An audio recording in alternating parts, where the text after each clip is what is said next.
Hi everyone, this is Nilima. మనం last class లో వచ్చేసి సిపిసిలో ఎన్ని బుక్స్ ఉంటాయి, ఆ బుక్స్ నుంచి ఎన్ని క్వశ్చన్స్ వస్తున్నాయి అనేది తెలుసుకున్నాం. అయితే ఈ రోజు క్లాస్ లో వచ్చేసి ఎగ్జామ్ అనేది ఎన్ని అవర్స్ ఉంటుంది, అసలు ఎలా ఉంటుంది అనే దాని గురించి తెలుసుకుందాం.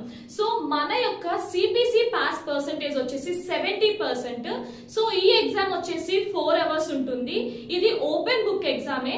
100 కూడా ఎంసీక్యూ క్వశ్చన్స్ ఉంటాయి. నెగటివ్ మార్క్స్ అంటూ ఏమీ ఉండవు. సో 100 క్వశ్చన్స్ కాబట్టి ఒక్కొక్క క్వశ్చన్ అనేది ఒక్కొక్క మార్క్ అని మీరు అనుకోవచ్చు, కానీ ఇది పర్సంటేజ్ మీద డిపెండ్ అయి ఉంటుంది. సో 100 క్వశ్చన్స్ కాబట్టి ఒక్కొక్క క్వశ్చన్ ఒక్కొక్క పర్సంటేజ్ అని కూడా మీరు అనుకోవచ్చు, కానీ ఇది చాప్టర్ వైజ్ పర్సంటేజ్ మీద డిపెండ్ అయి ఉంటుంది. ఫర్ ఎగ్జాంపుల్ చాప్టర్ 1 నుంచి 6 క్వశ్చన్స్ వస్తున్నాయని మనం అనుకుందాం. సో ఒక క్వశ్చన్ ని ఇక్కడ మీరు మిస్టేక్ చేసినా కానీ మీరు 15% అనేది లాస్ అవుతారు. అలా ఒక్కొక్క క్వశ్చన్ కి ఒక్కొక్క పర్సంటేజ్ అనేది ఉంటుంది. సో టోటల్ గా టాలీ చేయంగా వచ్చిన పర్సంటేజే మీ యొక్క పర్సంటేజ్.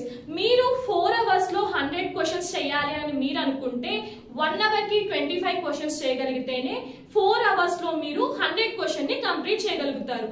మీకు ఎగ్జామ్ ప్యాటర్న్ లో కానీ ఏమైనా డౌట్స్ కానీ ఉంటే కామెంట్ చేయండి. Thank you.